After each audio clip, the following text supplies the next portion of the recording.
আপনি পৃথিবীর যে জিনিসই দেখেন না কেন, আপনি সকল জিনিসের মাঝে দেখবেন যে ওই জিনিসের একটা মেয়াদ আছে। মেয়াদ শেষ হয়ে যাওয়ার পরে ওই জিনিসের কোনো মূল্য থাকে না। মেয়াদ শেষ হয়ে যাওয়ার পরে সেটাকে মেয়াদ উত্তীর্ণ বা মৃত জিনিস হিসেবে ঘোষণা করা হয়। পৃথিবীর এমন কোনো কিছু নাই যেটার মেয়াদ নাই। আপনি একটা গাছ লাগিয়েছেন, গাছটা 50 বছর, 60 বছর, 100 বছর বাঁচতে পারে, 150 বছরের মাথায় ওই গাছটাকে কেটে ফেলা হয়। একটা গাছ 300 বছরও বাঁচতে পারে, 500 বছরও বাঁচতে পারে, তারপরে সেই গাছটার মেয়াদ শেষ হয়ে যায়। পৃথিবীতে একদম পৃথিবীর সূচনা লগ্ন থেকে কোনো গাছ আছে বিষয়টা এরকম না। তো পৃথিবীর নিয়ম হচ্ছে এখানে যা আছে তার মেয়াদ একদিন শেষ হয়ে যায়। এই সকল কিছুর মেয়াদ শেষ হয়ে যাওয়াটা আমাকে আপনাকে আসলে কি বলে যায়? সকল কিছুর মেয়াদ শেষ হয়ে যাওয়াটা আমাকে আপনাকে এটা বলে যায় যে তুমি যেই রক্তে মাংসে গড়া মানুষ, তুমি যেই চামড়া এবং হাড্ডিতে গড়া মানুষ, তোমার এই মানুষ, এই নফস, এই শ্বাস প্রশ্বাসেরও একটা কি আছে? মেয়াদ আছে। আপনার গেঞ্জির মেয়াদ 2 বছর, আপনার মোবাইলের মেয়াদ 5 বছর, আপনার গাড়ির মেয়াদ 20 বছর, আর আপনার মেয়াদ সর্বোচ্চ 70 বছর, 80 বছর, 100 বছর, সর্বোচ্চ 150 বছর। আমার মনে হয় না যে আজকের এই মাহফিলে 150 বছরের কোনো মানুষ আছে। আমার এটাও মনে হয় না যে আজকের এই মাহফিলে 100 বছরের কোনো মানুষ আছে। আপনার হাতের ওই মোবাইল এবং আপনার গায়ের ওই গেঞ্জি এবং আপনার নিজের মাঝে আসলে কোনোই পার্থক্য নেই। শুধু পার্থক্য এতটুকু, আপনার গেঞ্জির মেয়াদ 2 বছর আর আপনার মেয়াদ 50, 60, 70 বছর। তার মধ্যে আপনার জীবনের 30%, কারো 50%, কারো 70% অতিবাহিত হয়ে গেছে, অল্প কিছু সময় বাকি আছে।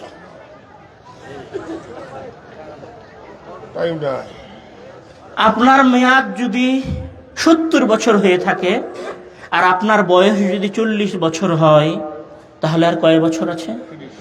30 বছর। আপনার মেয়াদ যদি 70 বছর হয় আর আপনার বয়স যদি 60 বছর হয়, কয় বছর আছে? 10 বছর। 60 বছর পার হতে কতদিন সময় লেগেছে? ভাই, চোখের পলকে পার হয়ে গেল। বুঝতে পারেনি মনে হয় কথাটা। 60 বছর পার হতে কতদিন সময় লেগেছে? 2 বন্ধুতে যখন কথা হয় তখন 60 বছরটা বোঝা যায়। 60 বছরটা কতদিন? 60 বছরটা হচ্ছে চোখের পলকেই তো পার হয়ে গেল। ওই তো সেই দিন স্কুলের মাঠে খেলছিলাম আমি আর তুই, ওই যে সেই দিন বিলে মাছ মেরে আসলাম আমি আর তুই, ওই যে সেই দিন ফুটবল খেলতে গেলাম ওই পাড়ায়, এই যে সেই দিন আর আজকের 60 বছর। 60 বছর এর মেয়াদ শুধুমাত্র সেই দিন, চোখের পলক। আমি মনে হয় বুঝাতে পারিনি কথা। আপনার 60 বছর আর আপনার 40 বছর আর আপনার 30 বছর শুধু কতটুকু? শুধু হচ্ছে চোখের পলকে পার হয়ে গেল। যদি আর 20 বছর থেকে থাকে, যদি আর 30 বছর থেকে থাকে, যদি আর 10 বছর থেকে থাকে, যদি আর 5 বছর থেকে থাকে, তাহলে সেটাও কতদিন? চোখের পলক। সেটাও কতদিনে পার হয়ে যাবে? চোখের পলকে পার হয়ে যাবে। আমি আপনাকে আরেকটু কাছে করে বুঝাই। আপনার বয়স যদি 65 বছর হয় আর আজকে আপনার বয়স যদি 64 বছর 364 দিন হয়, এমনি বুঝতে পারিনি কথা। আপনার বয়স যদি 65 বছর হয় আর আজকে যদি আপনার বয়স 64 বছর 364 দিন হয়, তাহলে আর কয়দিন আছে? একদিন আছে। আপনি জানেন আপনার কত বছরের মেয়াদ? এখানে কোনো একজন যুবক, কোনো একজন ছাত্র, কোনো একজন তরুণ, কোনো একজন কিশোর, কোনো একজন পূর্ণ 40 বছরের যুবক দাঁড়িয়ে কি আমাকে কথা বলতে পারে আমি আপনাকে চ্যালেঞ্জ দিচ্ছি যে আমি 60 বছর বয়স পর্যন্ত বাঁচবো? আমি আব্দুর রহমান নিজেও এটা জানি না যে আমি আজকে রাতে এই সফর শেষ করে বাসায় ফিরে যাব কিনা। আপনারা কেউ জানেন না যে আজকের এই প্রোগ্রাম শেষ হয়ে যাওয়ার পরে আগামীকাল সকালে ফজরের সালাত আদায় করার তৌফিক এবং সৌভাগ্য আপনার হবে কি হবে না। কেউ জানি না, কেউ না। আমাদের মাঝে একজন মানুষ এরকম নাই যে নিশ্চয়তা দিতে পারে আমি আজকে রাতে ঘুম যাব আর আগামীকাল সকালে উঠব। আমার এবং আপনার জীবনের বাস্তবতা এইটাই, আমার এবং আপনার জীবনের বাস্তবতা এইটাই যে আমার এবং আপনার সামনে একদিন মালাকুল মউত হাজির হবে এবং আমাদের চক্ষুর শেষ সীমানায় বসবে এবং বলবে, ইয়া আইয়াতুহান নাফসুল মুতমাইন্নাহ উখরুজি, হে আল্লাহ তাআলার সন্তুষ্ট বান্দা, যার প্রতি আল্লাহ তাআলা সন্তুষ্ট হয়েছেন, তুমি বের হয়ে আসো। অথবা বলবেন, ইয়া আইয়াতুহান নাফসুল খাবিসা, হে খাবিস নিকৃষ্ট আত্মা, তুমি ওই দেহের ভিতর থেকে বের হয়ে আসো। এটাই আমার এবং আপনার জীবনের প্রকৃত বাস্তবতা। এবং যেই দিন ফেরেশতা এই কথা বলবে, ইয়া আইয়াতুহান নাফসুল খাবিসা, সেই দিন আপনার কাছে বিন্দু মাত্র সুযোগ থাকবে না কোনো কিছু করার। মহান আল্লাহ তাআলা বলছেন, আউযু বিল্লাহি মিনাশ শাইতানির রাজীম, বিসমিল্লাহির রহমানির রহিম, হাত্তা ইযা জাআ আহাদাহুমুল মাউত ক্বালা রাব্বিরজিউন লাআল্লি আ'মালু সালিহান ফীমা তারাক। যখন তোমাদের কারো চোখের সীমানায় মালাকুল মউত এসে বসে এবং মালাকুল মউত বলে, ইয়া আইয়াতুহান নাফসুল খাবিসা, হে নিকৃষ্ট আত্মা, হে সালাত না আদায়কারী আত্মা, হে টাকনুর নিচে কাপড় পরিধানকারী আত্মা, হে মহান আল্লাহ তাআলার আদেশের সীমা লঙ্ঘনকারী আত্মা, হে সিয়াম না পালনকারী আত্মা, হে জিনাকারী আত্মা, হে ব্যভিচারী আত্মা, তুমি বের হয়ে আসো। তখন আপনি আপনার রবের কাছে বলতে থাকেন, মহান আল্লাহ তাআলা বলছেন, তখন আপনি আপনার প্রতিপালককে বলতে থাকেন, রব্বিরজিউন, রব্বিরজিউন, হে আল্লাহ তুমি আমাকে একটু মাত্র ফিরে যাওয়ার সুযোগ দান করো, লাআল্লি আ'মালু সালিহা, যেন আমি সৎ কাজ করতে পারি। মহান আল্লাহ তাআলা বলছেন, ফায়াকুলু রব্বি, তখন বান্দা বলবে, ফায়াকুলু রব্বি লাউলা আখারতানি ইলা আজালিন করিব, লাউলা আখারতানি ইলা আজালিন করিব ফাআসাদদাক ওয়া আকুম মিনাস সালিহিন, লাউলা আখারতানি। আল্লাহ একটু, এক সেকেন্ড, মালাকুল মউত এক সেকেন্ড দাঁড়াও, এক মিনিট, কতটুকু? আমি 5 ওয়াক্ত সালাত আদায় করার সুযোগ চাইনি তোমার কাছে, একটা সিয়াম রাখার সুযোগ চাইনি তোমার কাছে, একটা হজ পালন করার সুযোগ চাইনি তোমার কাছে। সালাত আদায় করলে তো ওযু করতে হবে, সালাত আদায় করলে তো পবিত্রতা অর্জন করতে হবে। 4 রাকাত সালাত আদায় করতে 10 মিনিটের মতো সময় লাগবে, 20 মিনিটের মতো সময় লাগবে। আমি তোমার কাছে সালাত আদায় করার সময়টুকুও চাচ্ছি না, আমি শুধু চাচ্ছি ফাআসাদদাকা ওয়া আকুম মিনাস সালিহিন, আমার পকেটে হাত দিব আর পকেট থেকে 10 টাকা বের করে একটু আল্লাহর পথে দান করে দিব। শুধু এতটুকু সময় আমাকে দাও, ওয়া আকুম মিনাস সালিহিন। একটা দানের মাধ্যমে যেন আমি সৎ কর্মশীল বান্দা হিসেবে পরিণত হতে পারি। একটা দানের সুযোগ, একটা দান করতে কতক্ষণ সময় লাগে? এই যে 5 মিনিট আগে আপনারা দান করছিলেন, এই দানটুকু করতে কতটুকু সময় লেগেছে আপনাদের?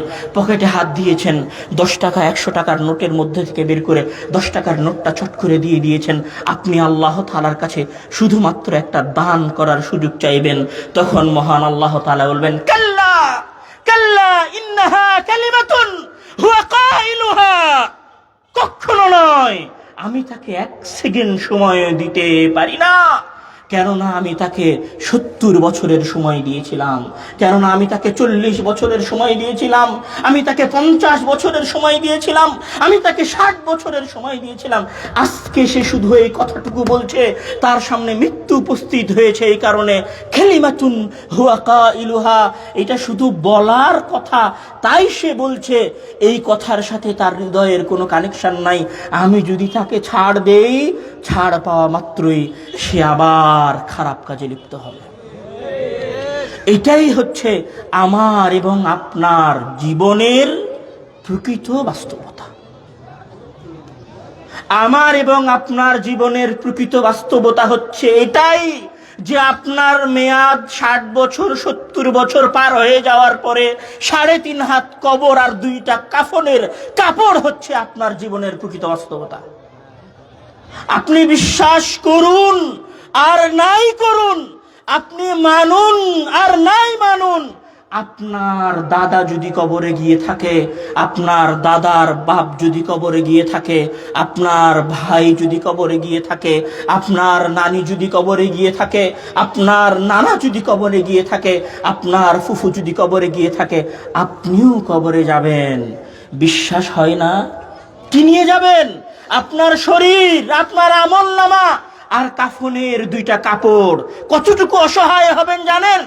আপনার খাটিয়ার উপরে রাখা চাদরটা আপনাকে কবরে নামানোর পরে মাটি দেওয়া শেষ হয়ে গেলে আপনার সন্তান খাটিয়ার উপর থেকে ওই চাদরটাও খুলে ভাঁজ করে বগলের তলে করে বাসায় চলে যাবে।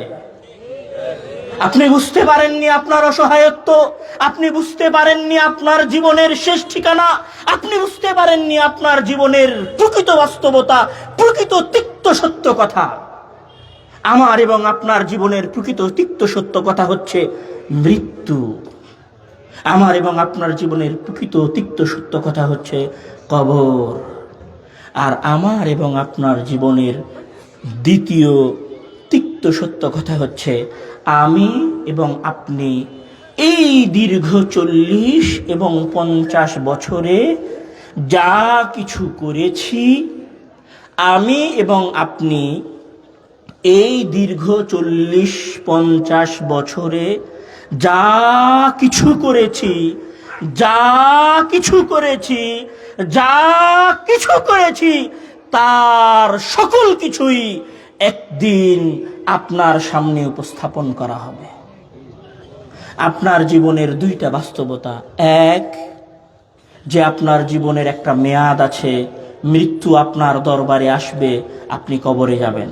আর আপনার জীবনের দ্বিতীয় বাস্তবতা হচ্ছে যে আপনি যা কিছু করেছেন জন্মের পর থেকে নিয়ে শুরু করে মৃত্যু পর্যন্ত সকল কিছুর, প্রত্যেকটা সেকেন্ডের, প্রত্যেকটা মুহূর্তের, প্রত্যেকটা কাজের এবং প্রত্যেকটা কর্মের হিসাব এবং কর্মের বিস্তারিত বিবরণ আপনার কাছে একদিন কি করা হবে? পেশ করা হবে। মহান আল্লাহ তাআলা সেই দিনের সম্পর্কে বলছেন, ইয়া আইয়ুহান নাসুত্তাকু রাব্বাকুম আন্না যালযালাতাস সাআতি শাইউন আযীম ইয়াওমা তারাওনাহা তাযহালু কুল্লু মুরদিআতিন আম্মা আরদাআত ওয়া তাদাউ কুল্লু যাতি হামলিন হামলাহা ওয়া তারান নাসা সুকারা ওয়া মা হুম বিসুকারা ওয়ালাকিন্না আযাবাল্লাহি শাদীদ। মহান আল্লাহ তাআলা ওই ভয়ঙ্কর দিন সম্পর্কে বলছেন, যেই দিন আমার এবং আপনার সকলের সকল কাজের হিসাব পেশ করা হবে। মহান আল্লাহ তাআলা বলছেন, সেই ভয়ঙ্কর দিন শুরু হবে জালজালাতুস সাআহ, জমিনকে ভূমিকম্প সৃষ্টি করার মাধ্যমে, জমিনে ভূমিকম্প সৃষ্টি করার মাধ্যমে এমন ভূমিকম্প সৃষ্টি হবে, এমন ভয়ঙ্কর পরিবেশ সৃষ্টি হবে যে তাযহালু কুল্লু মুরদিআতিন আম্মা আরদাআত, একজন গর্ভধারিণী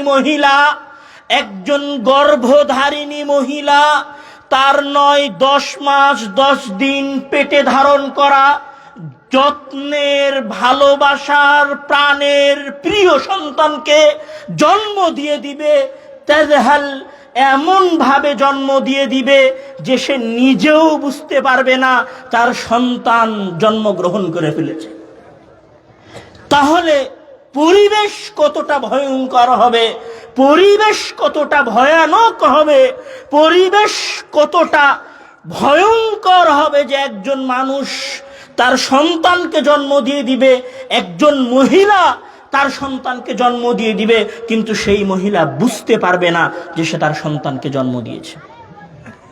সেই দিন এত ভয়ঙ্কর হবে যে মহান আল্লাহ তাআলা এই যে সূর্য সৃষ্টি করেছেন, এই যে চন্দ্র সৃষ্টি করেছেন, এই যে আসমান সৃষ্টি করেছেন, পাহাড় সৃষ্টি করেছেন, এই সকল কিছুকে মহান আল্লাহ তাআলা শুধুমাত্র সৃষ্টি করে রেখেছেন কিয়ামতের ভয়ঙ্কর পরিবেশ দেখানোর জন্য। কিভাবে? মহান আল্লাহ তাআলা বলছেন, ইদাস সামাউ শাক্কাত, এটি হচ্ছে এমন একটা দিন যেই দিন তোমাদের মাথার উপরের এই আসমান যে আসমানে তোমরা রকেট নিয়েও যেতে পারো না, যে আসমানে তোমরা হাইপারসনিক বিমান নিয়েও যেতে পারো না, যে আসমানে তোমরা তোমাদের সবচেয়ে দ্রুত গতির রকেট নিয়েও যেতে পারো না। ইদাং সাক্কাত, যেই দিন ওই দিন আসবে, সেই দিন আমি এই আসমানকে দ্বিখণ্ডিত করে দিব। ওয়াইদা শামসু কুবিরাত, যেই সূর্যের তাপের কাছে তোমরা গলে একত্রিত হয়ে যাচ্ছ, যেই সূর্যের তাপের কাছে টিকতে পারবে এইরকম কোন যন্ত্র তোমরা তৈরি করতে পারোনি। ইদা শামসু কুবিরাত, আমি সেই দিন ওই সূর্যকে আলোহীন করে মুড়ে দিব।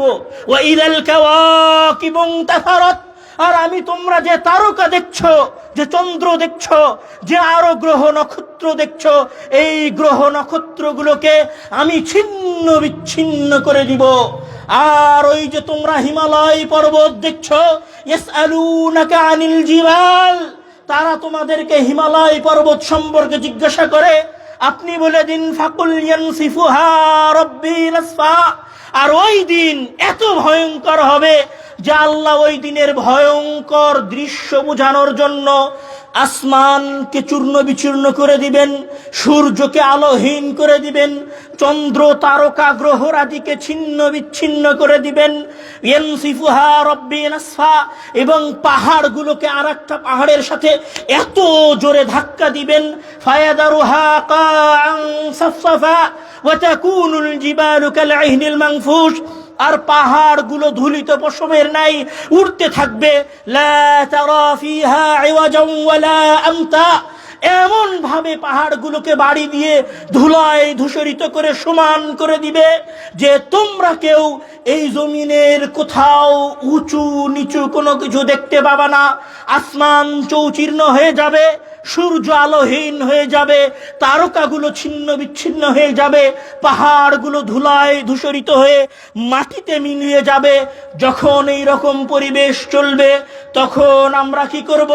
ইয়াউমা ইয়াখরুজুনা মিনাল আজদাসি সিরাআন কাআন্নাহুম ইলা নুসবিন ইউফিদুন আইনামা তাকুনু ইয়াতি বিকুমুল্লাহু জামিআ ইন্নাল্লাহা আলা কুল্লি শাইইন কাদির। এইরকম ভয়ঙ্কর একদিনে, এইরকম ভয়ঙ্কর এক পরিবেশের মধ্যে মহান আল্লাহ তাআলা আপনার মরে যাওয়া দাদা, আপনার মরে যাওয়া নানি, আপনার মরে যাওয়া ভাই, আপনার মরে যাওয়া গ্রামের চেয়ারম্যান, আপনার গ্রামের মরে যাওয়া জালিম মেম্বার, আপনার অঞ্চলের মেয়র, আপনার অঞ্চলের এমপি, আপনার অঞ্চলের মন্ত্রী, সবাইকে ইয়াখরুজুনা মিনাল আজদাস, কবরের ভেতর থেকে বের করবেন। মহান আল্লাহ তাআলা বলছেন, আইনামা তাকুনু ইয়াতি বিকুমুল্লাহু জামিআ। যে ব্যক্তি আটলান্টিক মহাসাগরে টাইটানিক জাহাজের ডুবে যাওয়ার সাথে ডুবে গেছে, আমি তাকেও বের করে নিয়ে আসব। যে আগুনে পুড়ে ছাই হয়ে গেছে, আমি তাকেও বের করে নিয়ে আসব। যাকে সন্ত্রাসীরা হত্যা করে পদ্মার চরে পায়ে শিকল বেঁধে ডুবিয়ে দিয়েছে, আমি তাকেও বের করে নিয়ে আসব। যাকে হত্যা করার পরে কেমিক্যাল দিয়ে তার হাড় গলিয়ে ফেলা হয়েছে, আমি তাকেও সেই দিন কিয়ামতের দিন ইয়াতি বিকুমুল্লাহু জামিআ, সেই দিন বের করে নিয়ে আসব। সেই দিন আমরা কিভাবে বের হব? মহান আল্লাহ তাআলা বলছেন, ইন কুল্লু মান ফিস সামাওয়াতি ওয়াল আরদি ইল্লা আতির রহমানি আবদা লাকাদ আহসাহুম ওয়া আ'আদ্দাহুম আ'দ্দা ওয়া কুল্লুহুম ইয়াতি ইয়াওমাল কিয়ামাতি ফারদা। আর সেই দিন সকল মানুষেরা কিয়ামতের দিন থেকে নিয়ে, পৃথিবীর সৃষ্টি থেকে নিয়ে শুরু করে কিয়ামত পর্যন্ত যত মানুষ কবরের মধ্যে গেছে, আর যত মানুষ পানিতে ডুবে মারা গেছে, আর যত মানুষ আগুনে পুড়ে গেছে, তাদের সকলকে আমি বের করে নিয়ে আসব। তারা মহান আল্লাহ তাআলার কাছে আসবে আবদান, দাস হয়ে, গোলাম হয়ে, চাকর হয়ে। আপনি বিশ্বাস করেন আর নাই করেন, ওই ভয়ঙ্কর দিনে আমি আব্দুর রহমান আমার ওখানে লেখা আছে যে প্রধান অতিথি Abdur Razzaq bin Yusuf, chairman Islamic research foundation, প্রতিষ্ঠাতা আল জামিয়া সালাফিয়া। আপনি বিশ্বাস করুন, আপনি বিশ্বাস করুন, ওই কিয়ামতের দিন শায়েখ আব্দুর রাজ্জাক বিন ইউসুফ থেকে নিয়ে শুরু করে, শায়েখ মতিউর রহমান মাদানী থেকে নিয়ে শুরু করে, ইমাম নাসিরউদ্দিন আলবানী রাহিমাহুল্লাহ থেকে নিয়ে শুরু করে, ইমাম আহমদ ইবনে হাম্বল রাহিমাহুল্লাহ থেকে নিয়ে শুরু করে, ডোনাল্ড ট্রাম্প থেকে নিয়ে শুরু করে, বারাক ওবামা থেকে নিয়ে শুরু করে, ফেরাউন থেকে শুরু করে প্রত্যেক মানুষ কিয়ামতের দিন হাজির হবে আবদান, শুধুমাত্র গোলাম এবং দাস হিসেবে। কারো আলাদা কোনো পরিচয় থাকবে না সেই দিন। কারো নামের আগে প্রধান উপদেষ্টা থাকবে না সেই দিন, কারো নামের আগে শায়েখ থাকবে না সেই দিন, কারো নামের শেষে আব্দুর রহমান বিন আব্দুর রাজ্জাক থাকবে না সেই দিন। সকলের পরিচয় হবে দাস। লাকাদ আহসাহুম ওয়া আদ্দাহুম আদ্দা। আর আমি তাদের সকলকে একটা একটা করে গুনবো। ওয়া কুল্লুহুম আতিহি ইয়াউমাল কিয়ামাতি ফারদা। আর কিয়ামতের দিন সকল মানুষ একা একা আসবে। কেউ বলবে না যে এটা আমার আওয়ামী লীগের ভাই, কেউ বলবে না এটা আমার ছাত্র দলের ভাই, কেউ বলবে না এটা আমার শিবিরের ভাই, কেউ বলবে না এটা আমার আহলে হাদিস যুব সংঘের ভাই, কেউ বলবে না এটা জমিয়তে আহলে হাদিসের ভাই। সবাই সেই দিন মহান আল্লাহ তাআলার কাছে আসবে গোলাম হয়ে এবং দাস হয়ে। রাসূল সাল্লাল্লাহু আলাইহি ওয়াসাল্লাম বলছেন, ইয়াহশুরুন নাসু ইয়াউমাল কিয়ামাতি হুফাতান উরাতান গরলা। এত নিকৃষ্ট দাস হবে, এত ছোট দাস হবে, এত হীনমন্য দাস হবে যে সেই দিন আব্দুর রহমানের গায়েও কোনো পোশাক থাকবে না, একদম উলঙ্গ। হুফাতান উরাতান। আজকে পায়ে মোজা আছে, সেই দিন পায়ে মোজা থাকবে না। আজকে জুতা আছে, সেই দিন জুতা থাকবে না। খালি পায়ে, খালি শরীরে, উলঙ্গ অবস্থায় মহান আল্লাহ তাআলার সামনে মানুষ উপস্থিত হবে। এই রকম একটা ভয়ঙ্কর অবস্থা চলবে। মানুষ বুঝতে পারবে যে আজকে আমার বিচারের দিন। কিভাবে বুঝতে পারবে? মানুষ দেখবে যে তার ভাই, ইয়াউমা ইয়াফিরুল মারউ মিন আখিহি ওয়া উম্মিহি ওয়া আবি। মানুষ দেখবে যে তার ভাই তাকে ছেড়ে পালিয়ে যাচ্ছে, তার বোন তাকে ছেড়ে পালিয়ে যাচ্ছে, তার মা তাকে দেখে পালিয়ে যাচ্ছে, তার বাবা তাকে দেখে পালিয়ে যাচ্ছে। এই রকম একটা পরিবেশ দেখার পরে মানুষ বুঝতে পারবে কবরের ভেতর থেকে উঠার পরে যে আমি তো আজকে কিয়ামতের দিন উপস্থিত হয়েছি। সেই দিন মানুষ দেখবে যে তার সূর্যটা ধ্বংস করার পরে মহান আল্লাহ তাআলা তাকে আবার সৃষ্টি করেছেন। সূর্যটা মাত্র 1 মিল দূরত্বে আছে, আর ওই সূর্যের তাপে শরীর থেকে ঘাম বেয়ে যত দূর পাপ তত দূর পর্যন্ত শরীরের ঘাম। যদি পাপ হয় টাকনু পর্যন্ত, তাহলে টাকনু পর্যন্ত ঘামে ডুবে থাকবে। যদি পাপ হয় হাঁটু পর্যন্ত, তাহলে হাঁটু পর্যন্ত ঘামের মধ্যে ডুবে থাকবে। মানুষ বুঝতে পারছে, মানুষ বুঝতে পারছে এইবার যে আমি যে একটা মেয়ের সাথে ফোনে কথা বলেছিলাম ওইটার হিসাবও আজকে হবে।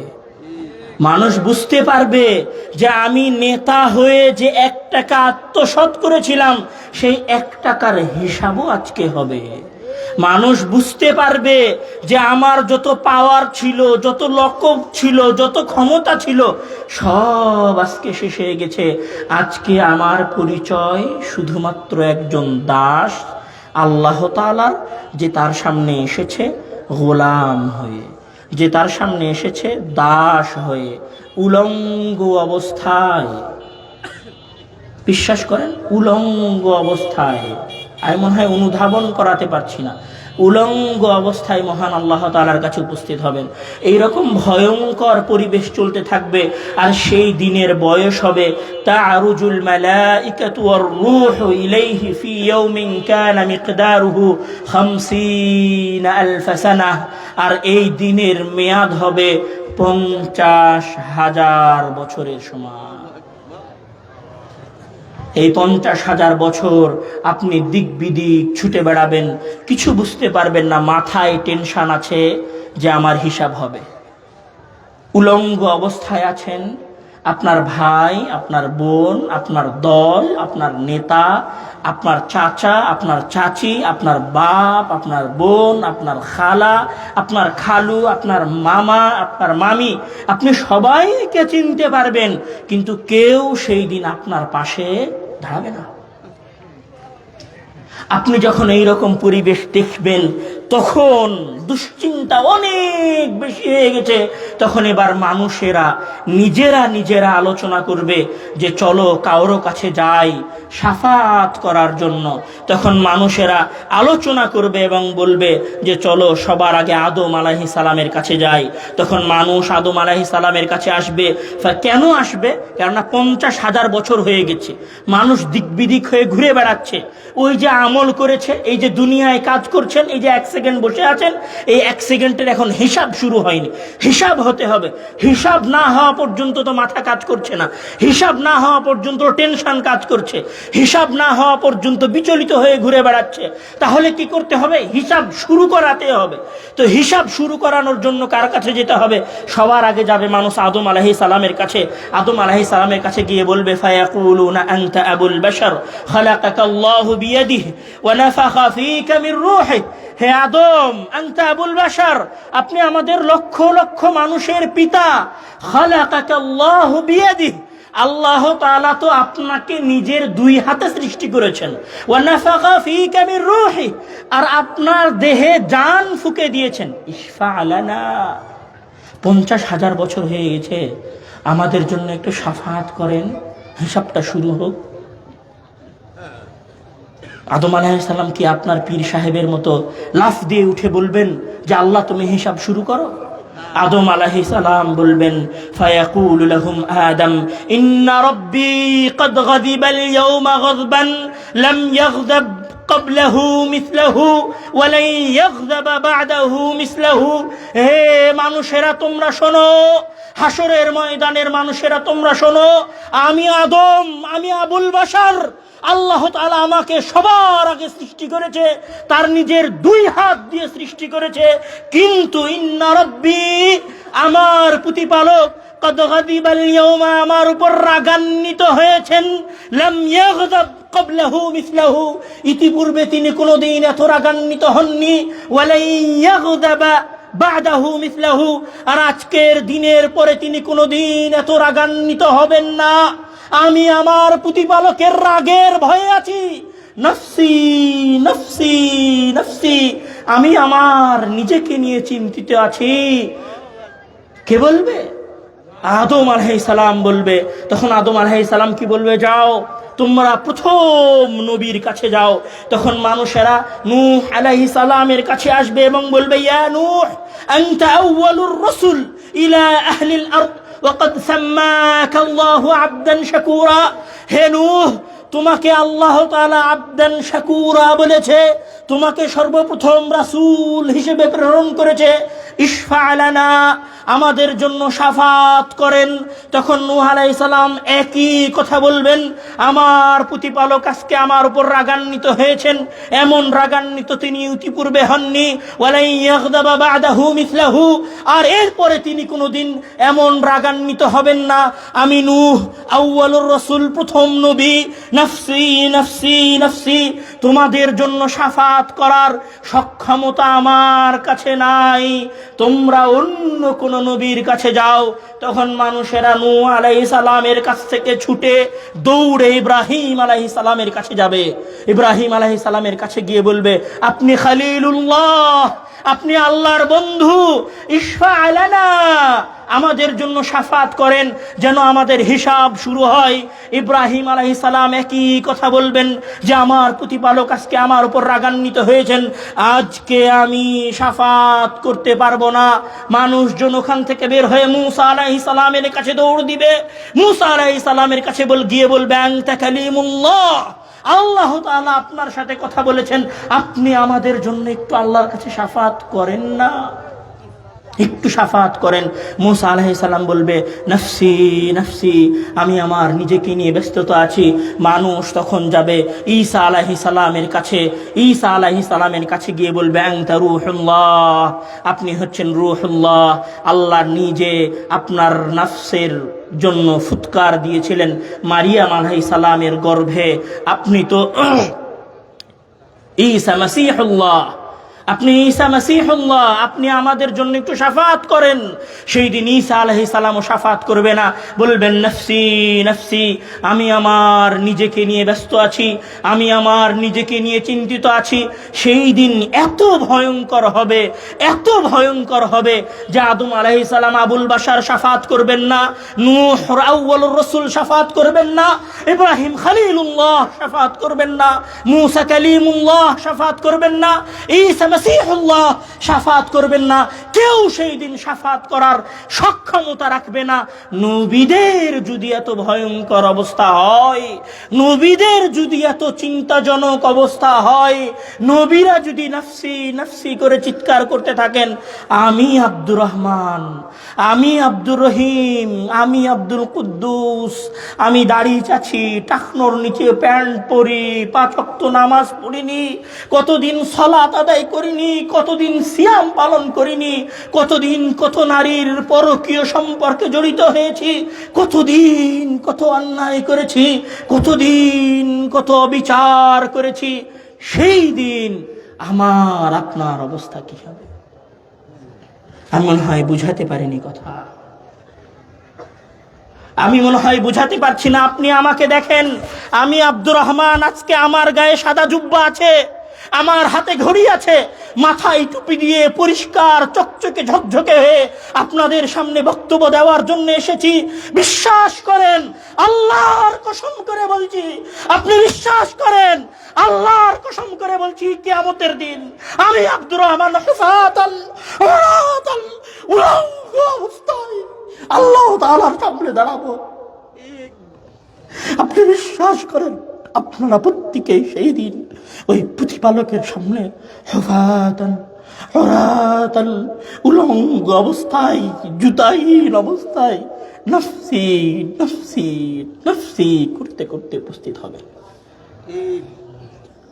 আর যেদিন আপনার এই ভয়ঙ্কর পরিবেশ হবে, যখন এইরকম ভয়ঙ্কর পরিবেশ চলবে, তখন মানুষ যাবে মুহাম্মদ সাল্লাল্লাহু আলাইহি ওয়াসাল্লামের কাছে, তখন মুহাম্মদ সাল্লাল্লাহু আলাইহি ওয়াসাল্লামকে গিয়ে বলবে, ইশফা লানা, হে মুহাম্মদ আপনি আমাদের জন্য শাফাত করেন। তখন মুহাম্মদ সাল্লাল্লাহু আলাইহি ওয়াসাল্লাম শাফাত করবে, বিচার শুরু হয়ে যাবে। ওয়াজা রাব্বুকা ওয়াল মালাকু সাফফান সাফফা, আর আল্লাহ তাআলা এবং ফেরেশতারা দলে দলে আসবে, আসমান থেকে নেমে আসবে। ওয়াজা রাব্বুক, আপনার প্রতিপালক আসবে, ওয়াল মালাকু সাফফান সাফফা, এবং ফেরেশতারা দলে দলে আসবে। এবার হিসাব শুরু হতে যাচ্ছে। মহান আল্লাহ তাআলা এসেছেন, ফেরেশতারা উপস্থিত হয়েছেন। 50,000 বছর পরে হিসাব শুরু হচ্ছে। মানুষ নিজের অসহায়ত্ব বুঝতে পেরেছে, মানুষ নিজের দুর্বলতা বুঝতে পেরেছে, এখনো অসহায়ত্ব শেষ হয়ে যায়নি। এবার আল্লাহ তাআলা বলবেন, এবার আল্লাহ তাআলা কি বলবেন? আল ইয়াউমা নাখতিমু আলা আফওয়াহিহিম ওয়া নুকাল্লিমুনা আইদিয়াহুম ওয়া তাশহাদু আরজুলুহুম বিমা কানু ইয়াকসিবুন। আল ইয়াউমা নাখতিমু আলা আফওয়াহিহিম ওয়া তুকাল্লিমুনা আইদিয়াহুম ওয়া তাশহাদু আরজুলুহুম বিমা কানু ইয়াকসিবুন। আল ইয়াউমা নাখতিমু আলা আফওয়াহিহিম। আমি আব্দুর রহমান আজকে কথা বলছি না, আপনি আপনার পাশের জনের সাথে কথা বলছিলেন না, এই পাশে দাঁড়িয়ে এই মানুষগুলো কথা বলছিল না, এই মানুষগুলো কথা বলছে আর মনে করছে আমি মনে হয় এই দুনিয়ার সবচেয়ে শক্তিশালী মানুষ। ওই পাশে থাকা, ওই বাজারে থাকা, ওই দোকানে থাকা মানুষগুলো মনে করছে আজকে আমরা 12টা পর্যন্ত আড্ডা দিচ্ছি, মানে আমার জীবনের কোনো শেষ নাই, আমি মনে হয় সবচেয়ে শক্তিশালী। ওই মানুষেরাও কিয়ামতের দিন মহান আল্লাহ তাআলার সামনে উপস্থিত হবে, আর মহান আল্লাহ তাআলা বলবেন, আল ইয়াউম নাখতিমু আলা আফওয়াহিম, আজকে আমরা তোমাদের মুখ সেলাই করে দিব, তোমাদের কারো মুখ দিয়ে কোনো কথা বের হবে না। وتكلمنا أيديهم, সেই দিন তোমাদের হাত কথা বলবে। ওয়াতাশহাদু আরজুলুহুম, এবং তোমাদের পা তোমাদের বিরুদ্ধে সাক্ষ্য দিবে। তখন আপনি বলবেন, ওয়াকালু লিজুলুদিহিম লিমা শাহিদতুম আলাইনা قالوا أنطقنا الله الذي أنطق كل شيء وهو خلقكم أول مرة وإليه ترجعون। আপনি আশ্চর্য হয়ে যাবেন, যেই হাত আপনি ডাব সাবান দিয়ে ধুয়ে পরিষ্কার করে রেখেছেন, যেই হাতকে ঠান্ডা থেকে বাঁচানোর জন্য পকেটের মধ্যে ঢুকিয়ে রেখেছেন, যেই হাতকে ঠান্ডা থেকে বাঁচানোর জন্য গরম পানি দিয়ে ওযু করেছেন, যেই হাতকে বাঁচানোর জন্য আপনি ফজরের সালাতে আসেননি, যেই পা দিয়ে আপনি হেঁটে প্রেমিকার সাথে দেখা করতে গিয়েছিলেন, যেই পা দিয়ে হেঁটে আপনি আপনার মুসলিম ভাইকে মারতে গিয়েছিলেন, যেই পা দিয়ে হেঁটে আপনি আপনার দলের আন্দোলন করে বেরিয়েছেন, যেই পা দিয়ে হেঁটে আপনি মিছিলে অংশগ্রহণ করেছেন, যেই হাত দিয়ে আপনি আপনার মুসলিম ভাইকে তরবারি দিয়ে কুপিয়েছেন, যেই হাত দিয়ে আপনি আপনার ভাইকে বৈঠা দিয়ে মেরেছেন, যেই হাত দিয়ে লাঠি ব্যবহার করে আপনি আপনার অপর দলের ভাইকে মেরেছেন, ওই কিয়ামতের দিন আপনার হাত, আপনার পা, আপনার চামড়া আপনার বিরুদ্ধে সাক্ষ্য দিবে। তখন আপনি আশ্চর্য হয়ে বলবেন, ওয়াকালু লিজুলুদিহিম লিমা শাহিদতুম আলাইনা, তোমরা কেন আজকে আমাদের বিরুদ্ধে সাক্ষ্য দিচ্ছ? আমি তো তোমাকে ঠান্ডা থেকে বাঁচিয়ে রেখেছিলাম, আমি তো তোমাকে ডাব সাবান দিয়ে ধুয়ে পরিষ্কার করেছিলাম, আমি তো তোমাকে পন্স লোশন মাখিয়ে রেখেছিলাম, আমি তো ফর্সা দেখার জন্য ফেয়ার অ্যান্ড লাভলি মেখে প্রেমিকার সাথে দেখা করতে গেছিলাম, তুমি আজকে কেন আমার বিরুদ্ধে সাক্ষ্য দিচ্ছ? কালু আনতাকানাল্লাহ, আজকে আল্লাহ তাআলা আমাদেরকে কথা বলার সক্ষমতা দিয়েছেন, তাই আজকে তোমাদের বিরুদ্ধে সাক্ষ্য দিচ্ছি। তখন আপনার হাত আপনার বিরুদ্ধে সাক্ষ্য দিবে, আপনার পা আপনার বিরুদ্ধে সাক্ষ্য দিবে। এই রকম ভয়ঙ্কর পরিবেশে আল্লাহ তাআলা বলবেন, লিমানিল মুলকুল ইয়াউম লিল্লাহিল ওয়াহিদিল কাহার। ও হে বান্দারা, বলো আজকে রাজত্ব কার, আজকে ক্ষমতা কার, আজকে দাম্ভিকতা কার, আজকে গর্ব কার, আজকে অহংকার কার? এই কথা বলে মহান আল্লাহ তাআলা বলবেন, লিমানিল মুলকুল ইয়াউম লিল্লাহিল ওয়াহিদিল কাহার। আজকে রাজত্ব শুধুমাত্র আল্লাহ তাআলার জন্য। মুখ বন্ধ করে হাত, চামড়া এবং পায়ের সাক্ষীর মাধ্যমে বিচার শুরু হবে। বিচার শুরু হওয়ার পরে ফামান ইয়ামাল মিসকালা যাররাতিন খায়রান ইয়ারাহ ওয়া মান ইয়ামাল মিসকালা যাররাতিন শাররান ইয়ারাহ। বিন্দু মাত্র ভালো কাজও দেখতে পাবে, বিন্দু মাত্র খারাপ কাজও দেখতে পাবে।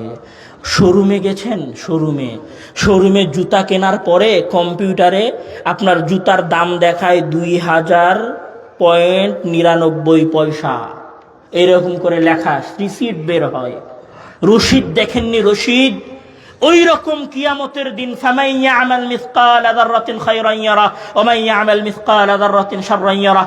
রশিদ বের হবে আপনার ভালো কাজের, রশিদ বের হবে আপনার খারাপ কাজের। পূর্ণ বিবরণী দেখা যাবে, কবে, কার সাথে, কোথায়, কি কথা বলেছেন, কত সেকেন্ড সময় কোথায় ব্যয় করেছেন, কাকে মেরেছেন, কয়দিন সালাত আদায় করেছেন, কয়বার আস্তাগফিরুল্লাহ পড়েছেন, কয় ওয়াক্ত সালাত আদায় করেছেন, কয়বার সিয়াম পালন করেছেন, কয়বার মানুষকে ধোঁকা দিয়েছেন, কয়বার মিথ্যা কথা বলেছেন, কয়বার সত্য কথা বলেছেন, কয়বার দাড়ি চেঁচেছেন, কয়বার টাকনুর নিচে কাপড় পরিধান করেছেন, কয়বার মানুষের সাথে ব্যবসায় ওজনে কম দিয়েছেন। সব হিসাব আপনার সামনে স্পষ্ট হয়ে আপনার সামনে চলে আসবে, সব হিসাব আপনি দেখতে পাবেন। ফাআম্মা মান উতিয়া কিতাবাহু বিয়ামিনিহি, আমল নামা আর হিসাব যদি ডান হাতে আসে আপনি সফল, আর আমল নামার হিসাব যদি বাম হাতে আসে তাহলে আপনি বৃথা, ব্যর্থ। তখন মহান আল্লাহ তাআলা আপনাকে বলবেন, খুদুহু ফাগুল্লুহু সুম্মাল জাহিমা সাল্লুহু, একে ধরো, একে পাকড়াও করো জিঞ্জির দিয়ে, একে বাঁধো, সুম্মাল জাহিমা সাল্লুহু। ওই পাপী আব্দুর রহমানকে, ওই পাপী আব্দুল কুদ্দুসকে, ওই আব্দুল জব্বারকে ধরো, এদেরকে আর ধরে ধরে জাহান্নামে নিক্ষেপ করো। যাদের আমলনামা বাম হাতে আসবে তাদেরকে মহান আল্লাহ তাআলা জাহান্নামে নিক্ষেপ করবেন, আর যাদের আমলনামা ডান হাতে আসবে মহান আল্লাহ তাআলা তাদেরকে জান্নাতে দিবেন। এইটা হচ্ছে আমার এবং আপনার জীবনের সকল কাজের প্রকৃত বাস্তবতা। জীবনের বাস্তবতা হচ্ছে মৃত্যু, আর কর্মের বাস্তবতা হচ্ছে হয় জান্নাত না হয় জাহান্নাম। কর্মের বাস্তবতা হচ্ছে হয় জান্নাত না হয় জাহান্নাম। হে যুবক ভাইয়েরা, যারা আজকে এখানে আছেন, আপনাদের সকলের উদ্দেশ্যে উদাত্ত আহ্বান, যৌবনকে দেখে কিয়ামত আর মৃত্যুকে ভুলে যেন না। যৌবনকে দেখে কিয়ামত আর মৃত্যুর কথা ভুলে যেন না। চোখের পলকে বয়স 26 হয়েছে, চোখের পলকে নিজেকে কবরের মধ্যে আবিষ্কার করবেন, আর চোখের পলকে নিজেকে কিয়ামতের মাঠে আবিষ্কার করবেন। সর্বশেষ একটা আয়াত তেলাওয়াত করে আমি শেষ করব। লাইসা লাহা মিন দুনিল্লাহি কাশিফা আফামিন হাদাল হাদিসি তা'জাবুন ওয়া তাযহাকুনা ওয়া লা তাবকুন ওয়া আনতুম সামিদুন ফাসজুদু লিল্লাহি ওয়া'বুদুহু। হে জালসায় উপস্থিত মানুষেরা, আফামিন হাদাল হাদিসি তা'জাবুন, আজকের আলোচনা শুনে কি তোমরা আশ্চর্য হচ্ছ? ওয়া তাযহাকুনা ওয়া লা তাবকুন, তোমরা হাসাহাসি করছো কিন্তু কান্না করছো না। তোমরা মৃত্যুকে ভয় পাচ্ছ না, তোমরা কিয়ামতকে ভয় পাচ্ছ না। শুনে রাখো, তোমাদের উদ্দেশ্যে আমি আল্লাহ নসিহত করছি, ফাসজুদু লিল্লাহ, ক্ষমা প্রার্থনা করে আল্লাহর উদ্দেশ্যে সেজদা দাও। ওয়া'বুদুহু, পরবর্তী জীবন তার ইবাদত করে কাটাও। যদি সেজদা আর ইবাদত না থাকে, তাহলে ঠিকানা কবর হয়ে সরাসরি জাহান্নামে যাবে। মহান আল্লাহ তাআলা আমাদের সকলকে কবরের আযাব থেকে এবং কবরের ভয়াবহতা থেকে এবং পরকালীন জীবনের ভয়াবহতা থেকে, জাহান্নাম থেকে মহান আল্লাহ তাআলা আমাদেরকে রক্ষা করুক। মহান আল্লাহ তাআলা যেন কিয়ামতের দিন আমাদের আমলনামা আমাদের কোন হাতে দেয়? ডান হাতে আমলনামা আমরা চাই না? আমরা ডান হাতে আমলনামা চাই না? কি মনে হয় আমরা মারা যাব না? আমরা মারা যাব না? আমাদের দাদারা মারা যায়নি? আমাদের নানারা মারা যায়নি? এমন কেউ কি আছি যে বলতে পারি আগামীকাল সকালের সূর্য উদয় আমি দেখতে পাবো? যদি এ কথা না বলতে পারি, তাহলে বাসায় ফিরে যাওয়ার আগে মসজিদে গিয়ে 2 রাকাত সালাত আদায় করে আল্লাহ তাআলার কাছে ক্ষমা প্রার্থনা করে নেবেন। আর পরবর্তী জীবন অন্তত 5 ওয়াক্ত সালাত আদায় করে কাটাবেন। পারবেন না? পারবেন না? ওয়াদাবদ্ধ তো যে 5 ওয়াক্ত সালাত আদায় করব ইনশাআল্লাহ। আল্লাহ তাআলা আমাদেরকে সেই তৌফিক দান করুক। আল্লাহুম্মা আমিন। ওয়া আখিরু দাওয়ানা আলহামদুলিল্লাহি রাব্বিল আলামিন। আসসালামু আলাইকুম ওয়া রাহমাতুল্লাহি ওয়া বারাকাতুহু। আলহামদুলিল্লাহ, আমরা আব্দুর রহমানের কাছ থেকে গুরুত্বপূর্ণ আলোচনা শুনছিলাম। সামনে অনেক লোক দাঁড়িয়ে আছেন, কেউ দাঁড়িয়ে থাকবেন না।